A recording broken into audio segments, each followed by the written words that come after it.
Many shades of pink and black health.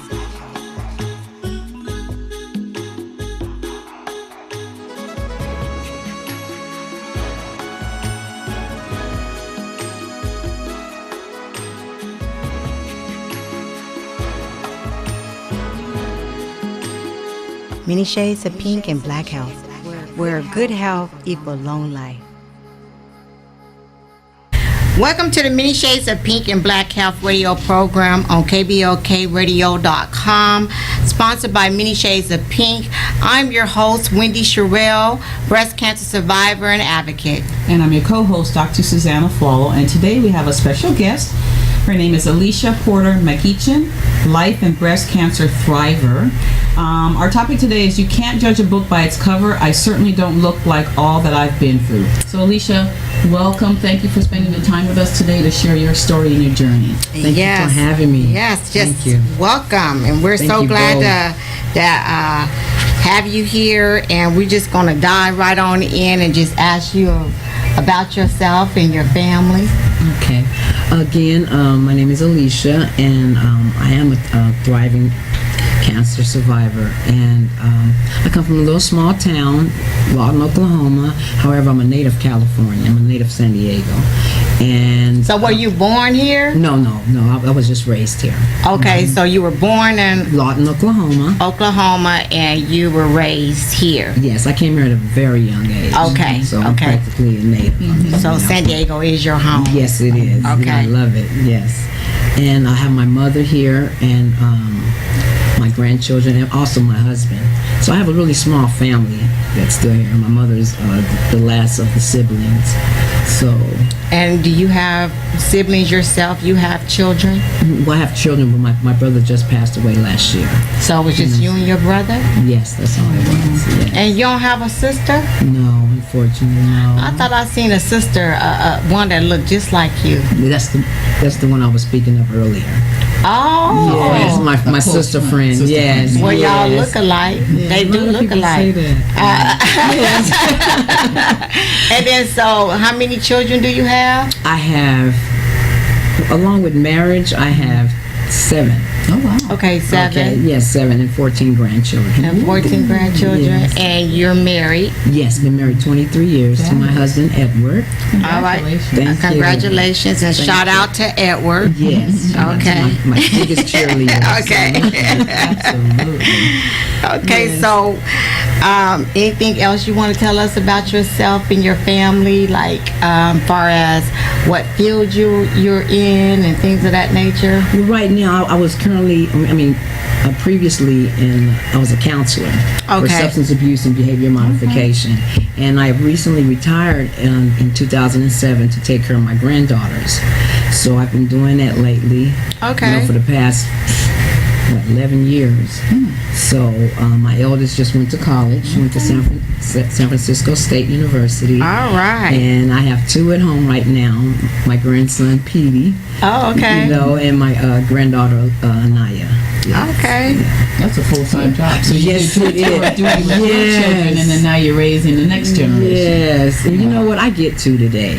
You know, and it took me a while for me to sink into that, soak that in. But yes, I get to today, and watching them grow up and influencing them, because I think a grandmother's love is completely different. The parents are busy parenting or working, and the true disciplinarians. But as a grandmother, you get to discipline them since you're doing a full-time job of raising them, but you also get to pour in that extra love as a grandmother. Yep, they get that love up on them. Yeah, you know, and they're spoiled. Yes, I bet you they are.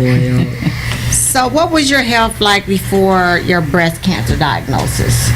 Well, I had just went through 2 full knee replacement surgeries, and from 2013 up to 2017, and I had 2 revisions done. So when I got my diagnosis, well, first of all, I had found a lump, and I'm a strong believer in God.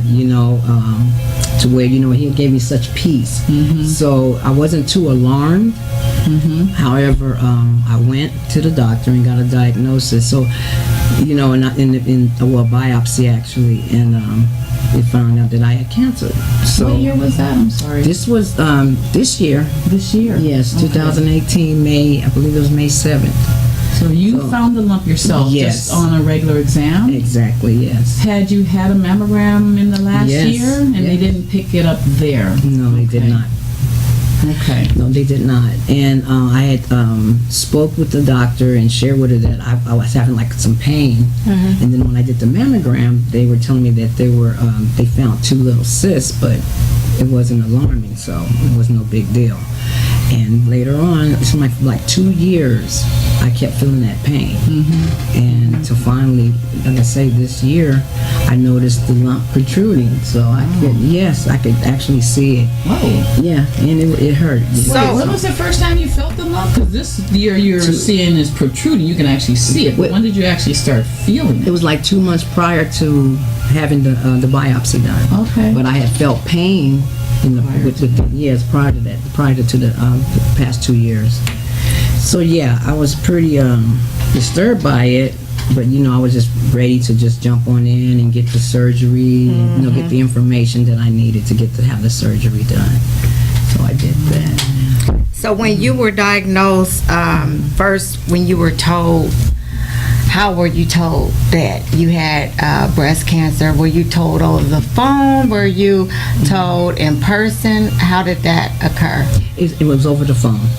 Wow. It was over the phone, and I didn't know actually how to react. Yeah. And like I say, God put such a peace over me. It was like, okay, when we set up the, So when they surgery. called you, who was it? Was it the doctor, the nurse, It or was a who? nurse. It was the nurse. Yes. We're finding that more often than not. I'd have to say 80% of the time. Yeah. We're getting a call from the nurse to give a diagnosis like that, not Yeah. even from the Actual doctor. clinician or anything, and less visits to the clinic to give the diagnosis in person. It's very rare that we're finding that.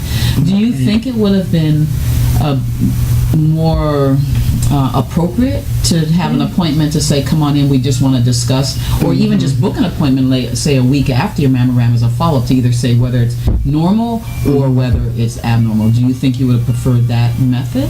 I really believe that I would. I would have. Yes, I really do. And felt more supported and things more like personal. that? Yeah. Yes, I would. Okay. Yeah, I would have took that a lot better, because like I say, I didn't even know how to react. Right. Over the phone, it was just so casual. Did you have? I know. That was really. I mean, and they don't know. Yeah. They don't know what state you're in after you get told that. I mean, I just really find that just so Appalling. Yeah. But here's the problem. The reason why it's so matter of fact is because they make those calls every day Yep. to people, some form or fashion. That's not an excuse. That's just saying that's probably why it's like, oh, you have cancer. It's like, no, you have to remember that this is the first time I'm hearing this diagnosis. You may have called 5 other people earlier today, and so it's kind of just almost a memorization to them. But the sensitivity and like, how would you like it if you got that diagnosis over the phone? So we may have to take it upon ourselves to go in there and really make a point to let providers, radiologists, and whoever else is doing it, because I'm not sure how radiologists. Oncologists. Well, the oncologist may not know. It's not the oncologist be involved yet. It's not. It's either the basic. radiology department or the primary care. It's basically it's coming from those 2 divisions, Right. primary care and Or radiology, who does radiology. Because sometimes what will happen is radiology will give a call back because they may want you to come back and get some other views. Yes. So we really need to find out who does that and really make a push to say, hey, we have interviewed several women and they would prefer to be called in. And I realize it may seem like a wasted appointment to just automatically book someone afterwards, but they really should consider that, because they can always just call them and say it was negative and we can cancel the appointment. Exactly. Or better yet, keep the appointment. I think that makes more sense. They should automatically book an appointment like a week later just to discuss it. But if it's normal, go ahead and call them and say, your mammogram's normal unless you have questions. we can probably cancel your appointment. This way, Right. you don't think anything of it. It's just an automatic appointment, so you're not thinking the worst. Right. When you do come in, then you can support the person when they give you that bad news. And not only that, but there's so many different questions that you need answers to. You're just in a state of shock. Right. And Pretty much. Yeah. And you don't know if pretty there's much. any support around you at the Yeah. time. She did ask me What she how said? was I doing. Am I okay? And I was more or less okay. Let's just get down to it. What do I do? What's the next step?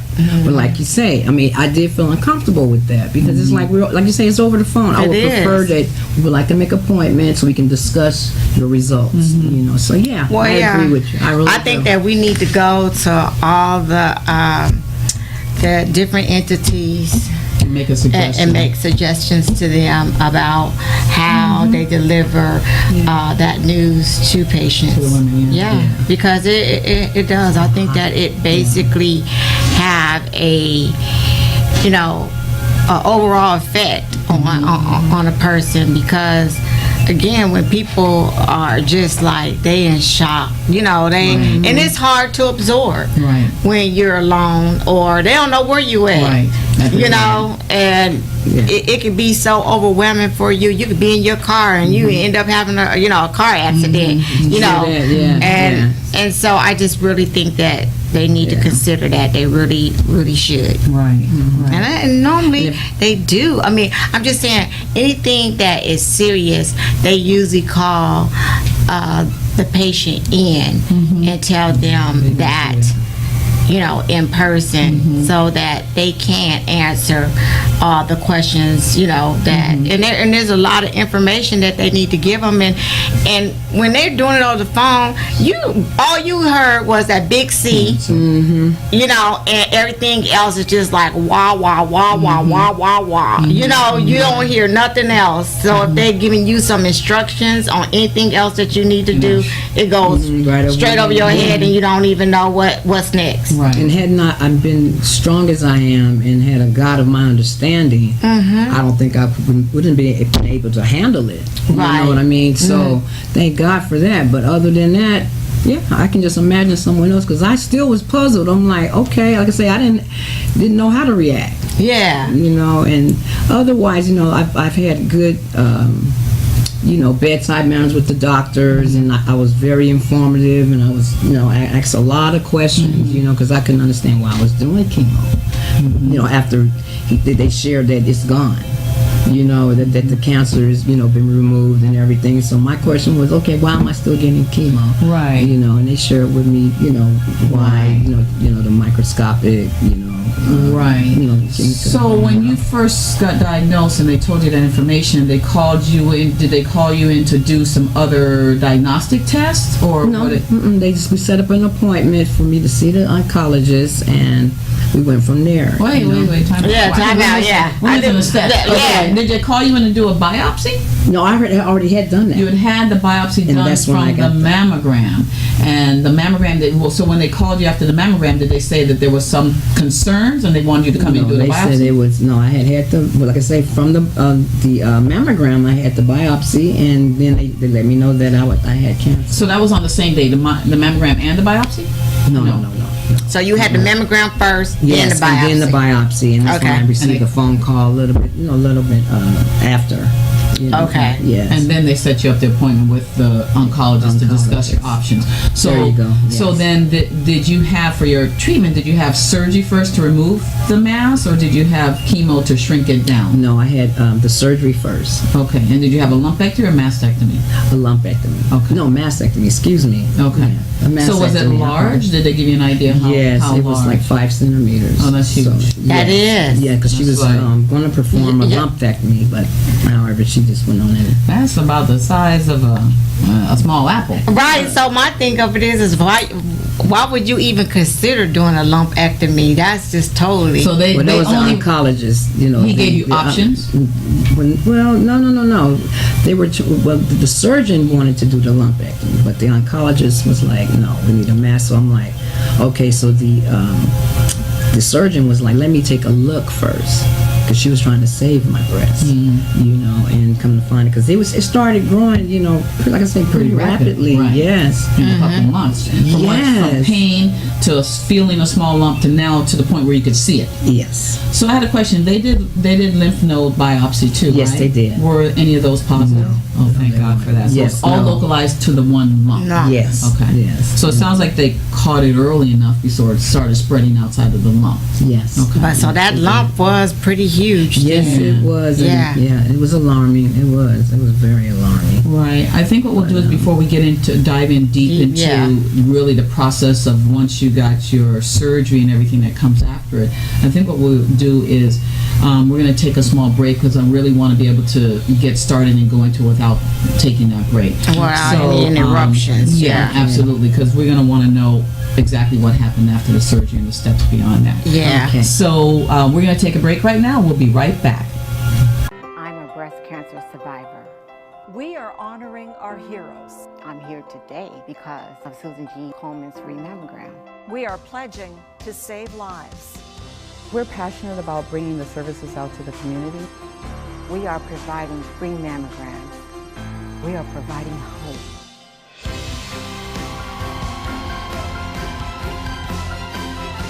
We are more than pink. Made possible by Welcome back to the Many Shades of Pink and Black Health radio program. Our special guest today is Alisha Porter-McEachin, life and breast cancer thriver. And once again, to remind you that our topic today is you can't judge a book by its cover. I certainly don't look like all that I've been through.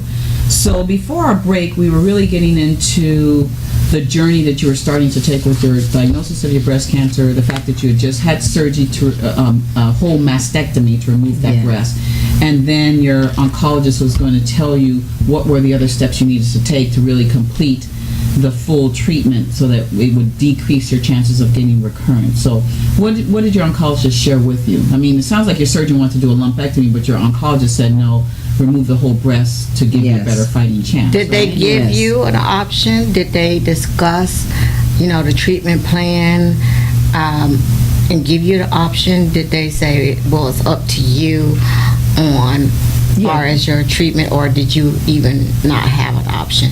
No, I had an option to where, but it was a more or less a life or death type option. It wasn't that, because it was basically, suggested that I have the full mastectomy. Okay. So basically it was just, either it's up to you, what you want to do. But we recommend. We recommend that you have the mastectomy, And the surgeon was okay with that after she's seen everything that she needed to see? yes, yeah. So then what did you need to do, radiation and chemo or just No, chemo? just chemo. Just chemo. And it was a 4-month treatment process. So And that's what, so many days on and so many days yes, off? 3 weeks. Every 3 weeks, I had to do chemo. So I was able, and it's funny because I was able to. I had like plans to travel, and I was able to do that. However, I had to get the portal for the IV. So you have 1 week of chemo and 3 weeks off.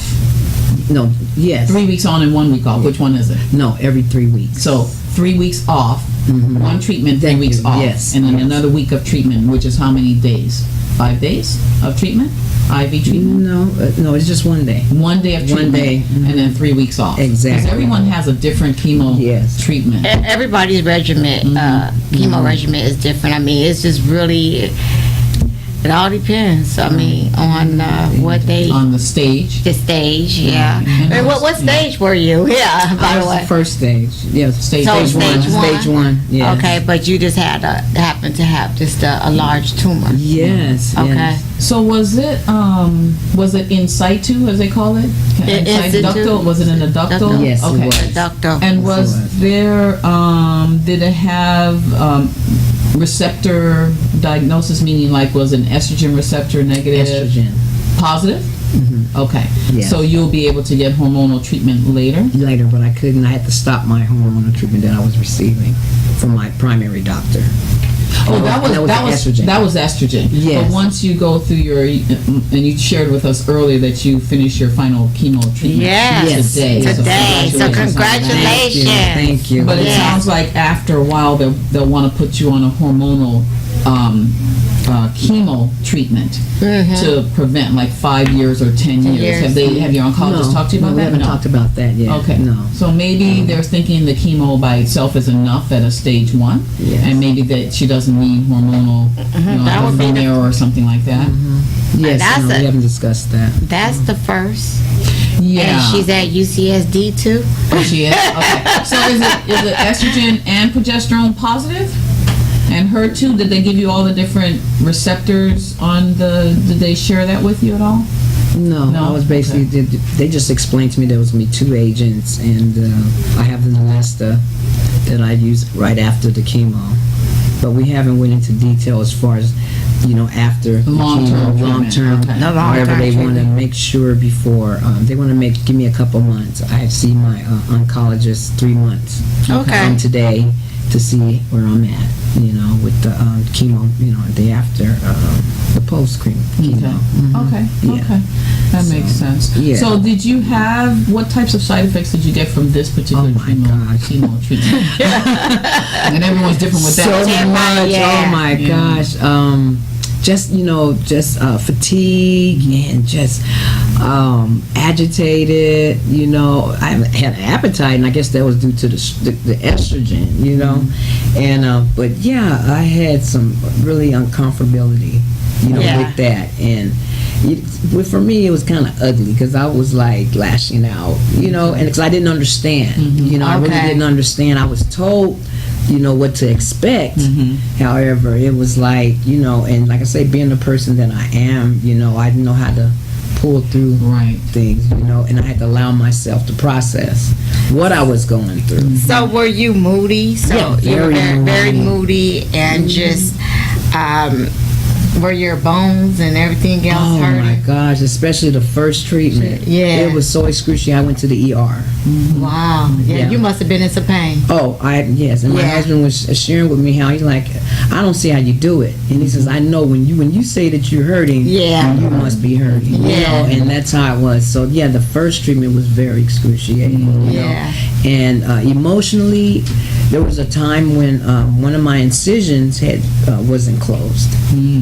It So- opened Yes, underneath my arm, and all up under your arm? yeah, and it was like they were like debating on if, 'cause I have an expander, Right. in my breast, and so they were like debating on whether if it didn't close up, then they may have to go back in for another surgery. Well, I had the same thing happen to me. Wow. Mine's open, and they were injecting me with the steroids, and I had the expander in, and it wasn't healing.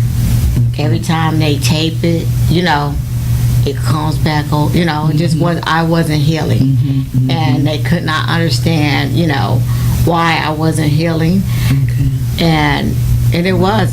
So I was like, okay, they had to stop me from.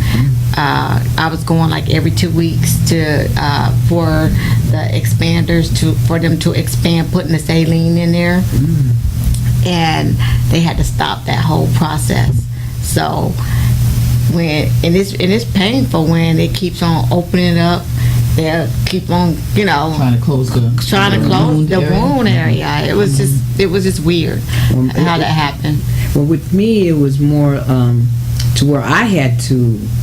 But they gave me antibiotics, a strong dose of antibiotics, and I had to pack it. Thank you. I had to pack it. Now wasn't that's doing when the that. emotions went. They was like extremely, right. I mean, they were just going, and I became germophobic. I didn't want nobody to be in there. I was wearing gloves, and I got really emotional because I had to do that myself, and I was afraid that I was gonna make it worse, and I started thinking that maybe I had to have another surgery. So yeah, it was very, very emotional. And did you have the drains when you had the yes, surgery? and I was thinking about that. I just couldn't remember the name, but yeah, the drains. And that was like, That was. so I'm be honest with you. That was them drains really hurt. They were very, very painful, and I just kept on thinking that mine was infected. Because it was always red, and it Around was the side, the tubing side. Yeah. So I Well, thought the mine's stuff down that was here. coming out, it was just bloody stuff that was coming bloody, out. but I'm saying that it was I couldn't wait till I get that, till I got that off. And understand, let's let the audience know about a couple things that you guys have mentioned, just thrown out. Matter of fact, that the audience may not be aware of. It is expanders and also the Jackson Pratt, it's called a Jackson Pratt drainage. And they put a tube in the area where the surgery was, and the tubing then has a bulb at the end where the tissue is drained. So when you have tissue, there's going to be reactive fluids coming out of there, and it needs to constantly drain, because if that tissue sits or that drainage sits in the area, you can get infection. So unfortunately, because it is painful, it's a necessary thing, because you have to drain the bloody tissue and all the things that are being produced in the area until finally it stops draining, and then they can take the tubing out and just pretty much put a stitch there to close it up. Yes. But mine's closed up on its own. Okay. They might have put what they call 2 steri-strips, which are just 2 little strips to keep the area closed. No, it was open.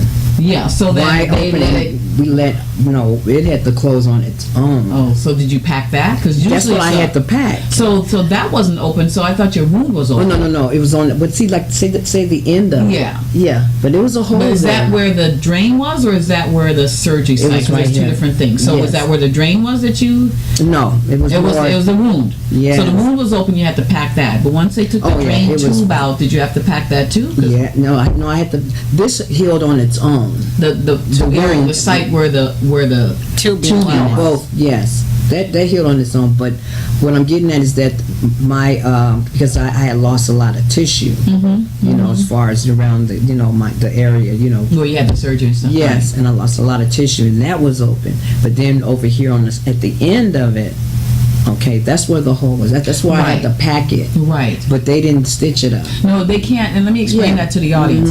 So why can't they stitch it up? That's the reason why I want to explain that. Because there's a couple reasons. Anytime you go into surgery and it's under sterile technique, and they suture it all the way up or staple or whatever they do, if the wound opens up, we call that dehiscence. If the wound opens up, you cannot go back in and surgically repair it, because then you might be stitching infection in there. Exactly. So it has to heal by what we call secondary intention, which means first primary intention is a suturing. So you close up the wound, end of story. But occasionally wounds open up. You move your arm too much, a stitch pops and it's open. I already know why mine did. So what happens is, because you might do a little bit too much, but then once it opens, you cannot go back into surgery and stitch that up. It has to be packed, and and they keep putting drain, not the drain from the tubing, but this packing that they call, and then the tissue so here's the surface of your skin. The tissue, say the opening is this deep. You pack it, but it'll heal from below coming in.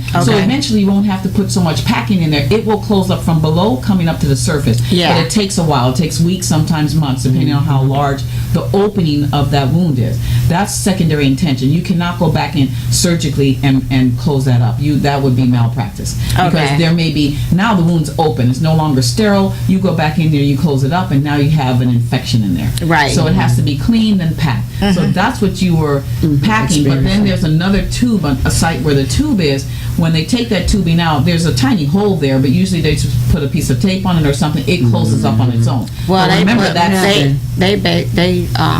they put something on mine. Yeah, because remember, it's still a connection to the inside world to the outside world, so they have to cover it up, but they can't sew it up because it's been out exposed. So they usually close it up with, whether that's glue or gauze, but a couple pieces of tape so they can close up. So you were fighting 2 battles, but mostly just the wound had opened up, dehisced, and now you had to heal it up from secondary intention. And yes, if you just happen to move your arm too much, or people like you overdoing it, overdoing it down, but I'm like, no, you ain't moving too fast. You're not moving fast enough. There's a reason why the doctors tell you to, keep still for X number of weeks and stuff, to allow the first set of stitches to start working. That is true, because I had to learn the hard way, and that's why that was a consequence that I had to, I had to learn, because I overdid it. Yeah. And then after I overdid it, I was just like, wow, I was regretting. Yeah. Had I known what I would have to do. Oh yeah! By overdoing it and getting an open wound, I wouldn't have done it. I'd just get my arm closed or something, right? And it's a delay. But see, that's where the doing too much come in, and and that's where the emotional stress came from too, because I know I was doing too much, and and people just wasn't moving fast enough for me. However, being able to pack it, it's like, I'll do this and that for you, and it's like, okay, when, so that's just me. That's one of the things that you have to learn to allow people to help you, because we're impatient. That was, I'm gonna be honest with you, that was my biggest, that was something that I really, really had to focus and work on, allowing others to help me, because I tell you, I was just like, they ain't here, I'm hungry, I'm going in my car and I'm going why the clothes still there? You said you were going to wash them, stuff like that. And, they weren't just moving fast, but like I said, I learned the hard way. But one thing I like I say, where the stress came from was that, why didn't you keep me in the hospital? Due to it, you don't have to finish your sentence. Because I got out. In a hospital. Remember, I got out. You will get some serious infections. You'll get pneumonia. The minute you're well enough, they need to get you home, because you're going to get something else. You'll get what they call nosocomial infection. You'll get pneumonia in there. Nurses are going from one room to another. You'll get whatever was in that person's patient to there. Thank you for sharing so that. even though you might want to feel like you want to be there, you catered on. Next thing you know, you're there longer than expected because you picked up something. Well, they were putting everything on me. That's why I felt like this. Like, why do I have to pack this? I should have stayed in there. What, my insurance is not good enough? That's where my head was. They should explain to you, though. To be honest with you, as a lay person, you don't know that. But the risk of you getting infections in the hospital increases each day you're there. So as soon as they get you well enough and the surgery's well enough and whatever, they get you out and get you home with support of home health nurses and things like that. And then they're supposed to teach a family member how to pack it if they're comfortable. But you don't want to keep you in the hospital till the wound heals and all 2-3 weeks later. You would have been all messed up, because let me tell you, soon as I woke up, I'm like, I'm ready to go home. And they was like, no, you can't go home. Your potassium low. Well, then prescribe me some, cause See, I was fine with the previous surgeries I had, because I'm like ready to go and I'm up and at them, But this one, I'm like, and like I say, a lot of it came, because it's like, wait a minute, why am I doing this? And and I became germophobic and everything, and I wouldn't allow nobody to help me. So I figured like, well, why you let me come home?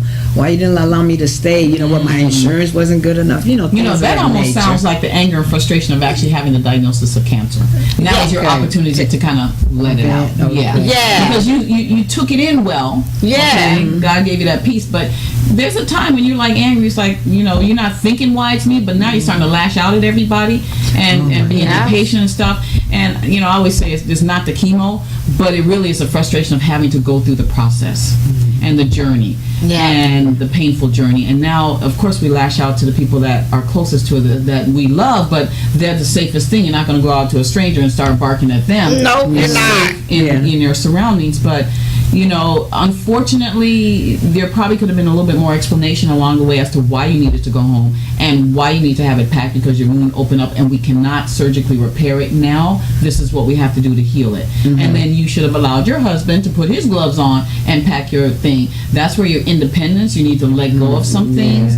More patience, more independence, more dependence, because you were too independent, which women are in general. So that's a fault that we all have. We are. We have to step back. We have to step back, because what you understand by going through this journey is that you will recover much better and faster if you allow others to help you. So I've learned that, and having a dose of humility, and, being humble, and I've allowed, like I say, a lot of my sister friends, they come because my head wanted, like, I got this, they tell me, well, I'm praying for you. I'm like, girl, I ain't worried about this. God got me. I know what He can do. It's like, allow them to do that. Absolutely. Because that's taken away from one's blessings. Exactly. And they want to learning along this journey, to allow people to take care of me, and that the love is genuine. Especially family. Well, see, I didn't have too much family, but I'm just telling you that my husband, and my grandchildren. You have to allow others to help you, because I tell you, the journey within itself is exhausting, and and you really find out. You think you're strong. mentally, physically, but it will break you down, you know, in all forms, you know. I've never experienced it. And it's, you know, like I say, I am strong. I'm a strong individual, but a lot of it comes from being independent, being controlling. You know, I've even walked through some self-righteousness, you know, even with my recovery process. You know, I want to share with you, and I have a passion for, like I say, in my circle of women, that I want to share about how we don't use no matter what. See, I'm a recovering addict as well. You know, it's been 23 years, and it's like I say, I thank God that I'm a witness, a testimony, and that I can share, you know, my experience, strength, and hope. Yes. You know, and it's mainly for His glory, and it's mainly to let the newcomer know that whatever you're going through, you know, you can get through it. There's treatment for it. We live. We don't die around here. At least we don't shorten our own lives, you know. So, and that's what keeps me going. That's what keeps me going and keeps me on fire, is I remember what my God has done for me, what He's doing for me, and I look forward. I have expectations of what more He has to offer. But like you say, I'm still learning. I'm still, you know, when I say a toddler, you know, and taking these baby steps, you know, and speaking it out and walking it, you know. So it's been a challenge. So when you have, so you say you have expanders, are you planning on getting implants? Yeah, reconstruction. Yes. Surgery, Yes. and when is that scheduled? Well, they're waiting for me to like see how the chemo treatment, you know, worked and everything. So we're looking at probably like February or like a little bit after the new year. And so how was the process with the plastic surgeon, far as, you know, you coming with the idea? Was it their idea, or was it you that said, you know, if I have to have a mastectomy, then I want reconstruction? Because some women, you know, they like, no, I don't want any implants. I don't want, you know, anything. I don't want any more surgery. Exactly. Yeah. You know. So what was your mindset? Well, it was like I asked, you know, is it possible that I can have reconstructive surgery? And I looked up Dr.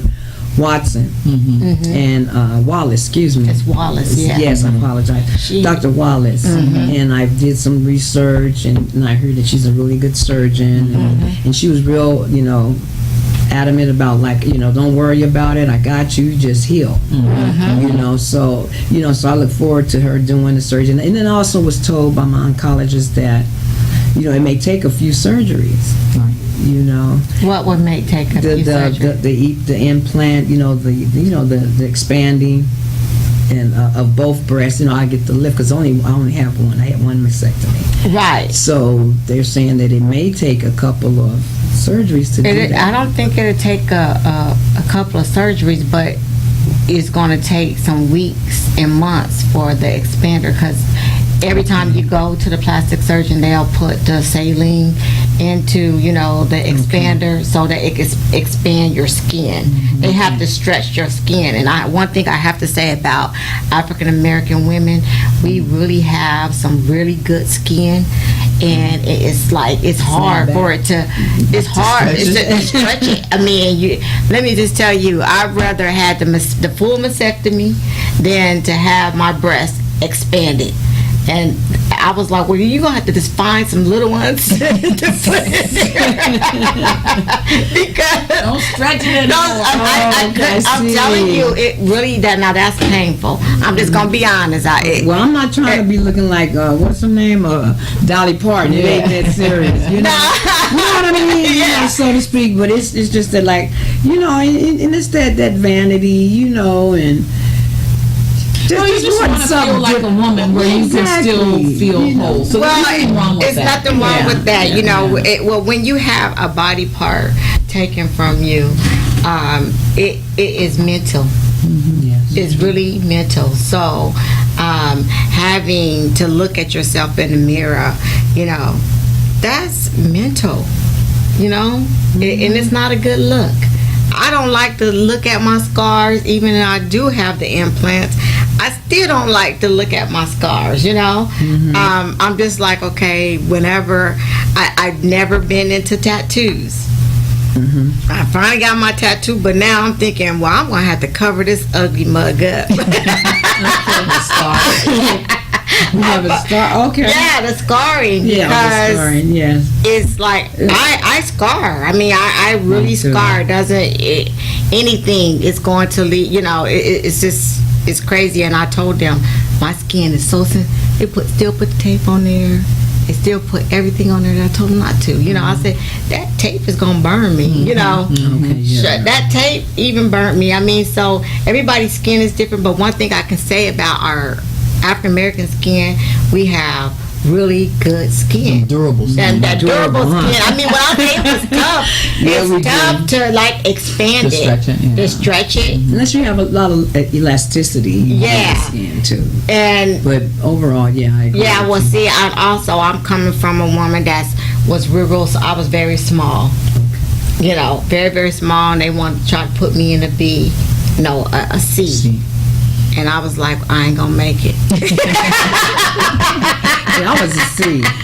So, and watching my body transform, and be honest with you, I don't really realize it until I take a shower or undress, or when I get home, it gets really, hot, and then I'm like, and it just kills my granddaughter, they just look, but, and that's when I really notice it, because I guess more or less trying to blot it out, not intentionally, but, or not invertedly, but just, trying to get used to it. So, And yeah, I agree have to with you. focus on it every minute of the day, because that's Yes, yeah. depressing also. So I think yeah. if there's an opportunity to just move through it, that's a better way to handle the day-to-day things. Yeah. And also, sometimes a scar is a reminder of the journey you took. Oh, yeah. There you go. And, Yeah, I agree. and you guys have testimonies. You've had a test. You have testimonies to share with people as you're doing today, and as you've always done. And so with that, that's a powerful thing right there, to be able to share what you've gone through. Bless someone else out there that may be recently diagnosed, that needs to understand what it's going to take, and to make sure that they have support around them to carry them through that journey, because it's such a difficult journey. Yeah, it is. Who was your support system?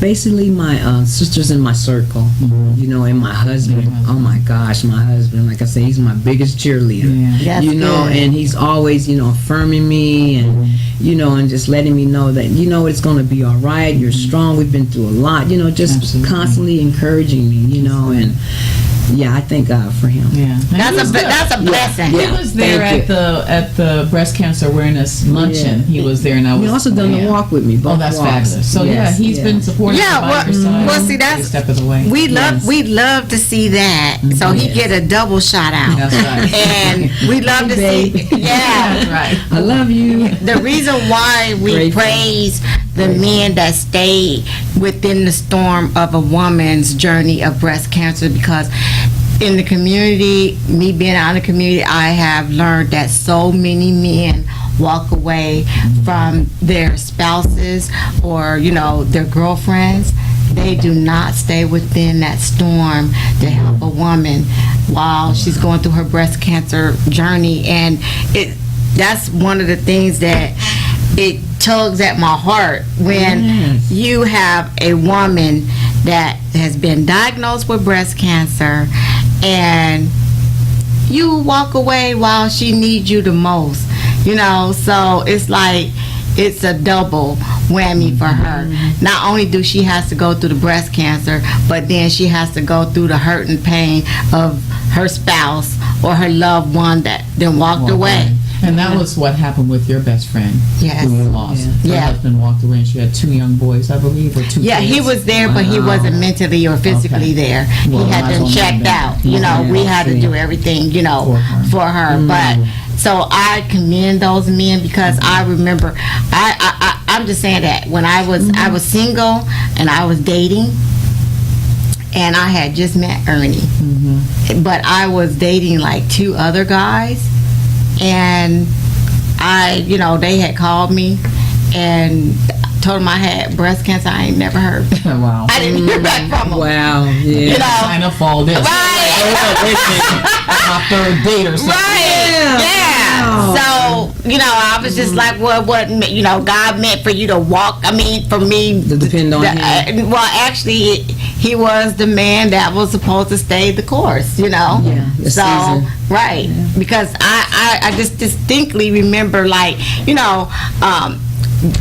the men calling me all the time, you know, and then when all of a sudden, Wow. didn't hear a word, a peep out of Showed them. their character. Yeah. And so it was like it was all good, you know. It was like I think like maybe some months or a year. They called or whatever, and it's just like I'm not even taking your call.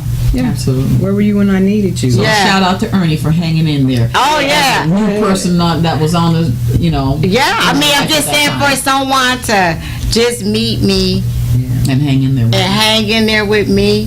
God know what he was doing. Yeah. Put in your life. Absolutely. Right, and so that's what I'm saying. That's why I love the husbands Oh, when they my are husband. there to support. And we know that the spouses, we feel like they're supposed to do that. Well, I make a big deal of it because there's so many of them that just don't. When we know as women, if our husband, our other halves come up with something, we there. We right by their side, gonna take care of their butts, and then they gonna turn around. When we get something, we get ill, they can't help us. That's It's some like, bull and that's crap. why I allow myself to process. You know, I thank God for a foundation because I allow myself to process. You know, because I feel it in my spirit. It's like, okay, hold up, wait a minute. That way, I can recognize whom I have in my life. I can recognize that. Hold up, you need to allow these people to help you. Absolutely. Yes. You know what I mean? So I get a chance to process that, and when I share about it, Yeah. you know, it's like, okay, girl, you know, you need to come on. You know what I mean? Yeah. And when he shares, he gives me affirmations, and you know, and it's like, okay, hold up, I am blessed. Absolutely. You know, You wait a definitely minute. are. I'm like, okay, so yeah, I Surround agree you with with a lot you. of beautiful people. Yes. They're not just for a season, but for a lifetime. Yes. Yeah, and those are the ones you hold on to. Oh yes, Yep. definitely. Those are the ones that you definitely have to hold on to. But anyway, I'm going to start my Wendy's event of the week. Since you didn't get to do it I last didn't get week, to do it last week. So my event of the week is I want the Listen Up United States. They are showing us who they really are. They really are. Our current climate, it doesn't want democracy, integrity, transparency, and they certainly don't want morality or morals. So this is what I say. Instead, they much rather have crooks, leadership that can't lead, a blind man, more importantly, a orange cracker that simply don't belong. It's gonna be all right. So I'm just saying that for the audience, listen up, because America is speaking to us. They're speaking to us and they're telling us who they really are, and we as an African American community, black and brown people, we better listen, and we better listen closely. And that's my event of the week. All right. Orange cracker. Well, you were telling the audience about your 3-day walk. Yes. And we're getting to our announcement. So Susan G. Coleman had their 3-day. It's November the 16th through the 18th, this Friday through Sunday, and we still need cheerleaders. So for any of you guys that want to come and help us cheer, please contact me. Me and Roz right now are the rah-rahs. Yeah. And you guys have several stations where people pass by and walk. Yeah, Wow. and ours is the main station. Well, this year they just didn't know. National said that they didn't have to have a cheering station. They just need to have the merch, selling merchandise. Well, come to find out, they have to have the merchandise and the cheering cheering station. So, can you let the audience know where the walk starts? Does it start like in Del Mar? It and go starts in down to- It starts in Del Mar and it ends in downtown. Downtown, right? Seaport Village. Okay, so that's supposed to be 60 miles, 20 miles each day, right? Yeah, 60 miles. I still can't process that. Still ain't looking at that, but maybe one day I'll get there.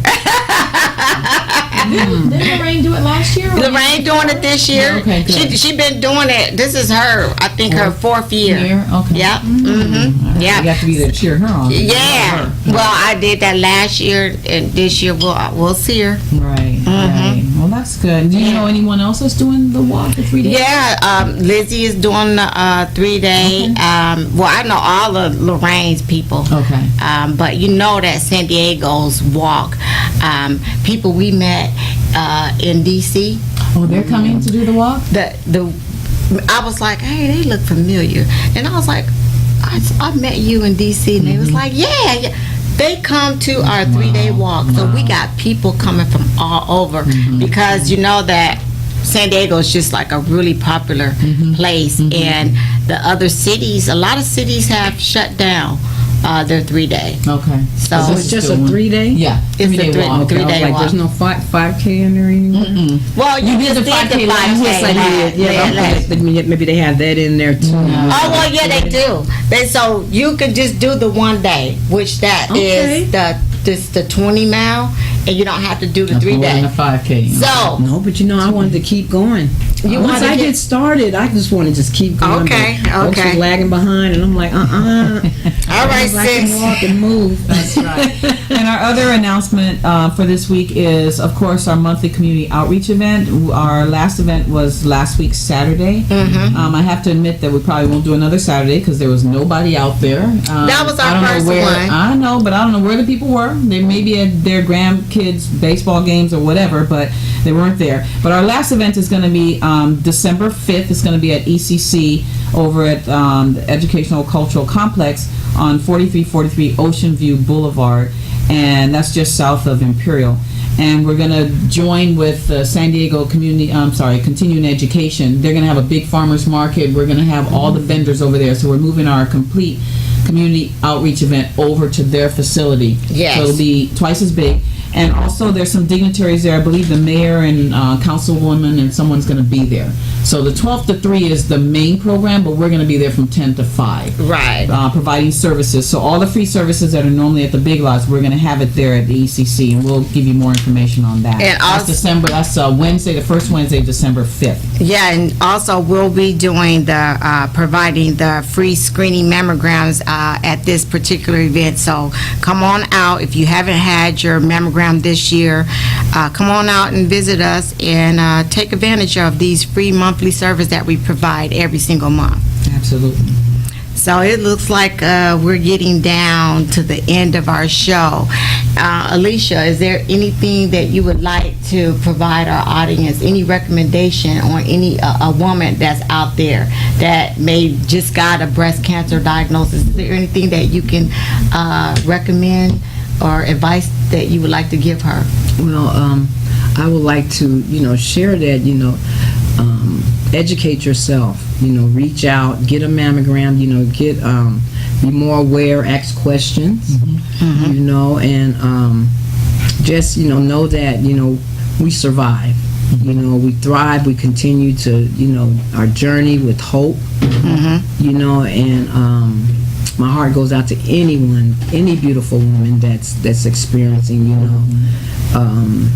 breast cancer right now. But I just suggest that you get a support group, Absolutely.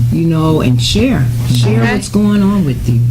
Okay, that's the end of our show, and you've been listening to the Many Shades of Pink and Black Health Radio program. I'm your host, Whitney Sherrill, breast cancer survivor and advocate. And I'm your co-host, Dr. Susanna Flalo, retired family physician. And of course, our very special guest has been Alisha Porter-McEachin. And Alisha, thank you so much for coming, spending the time with us today, sharing your story and your journey. We will continue to support you every step of the way. Thank you for having me. Yeah, thank you. And audience, thank you for listening. Be sure to tune in every Sunday at 2 p.m. on kbokradio.com. Visit and like our Facebook page and subscribe to our YouTube channel, Many Shades of Pink and Black Health. For more information on breast cancer, visit Coleman San Diego Circle of Promise website at www.colemansandiego.org. And to learn more about A Healthier Me, which is a lifestyle change program, you can find out on www.ahealthiermesd.com. Bye-bye. Bye-bye.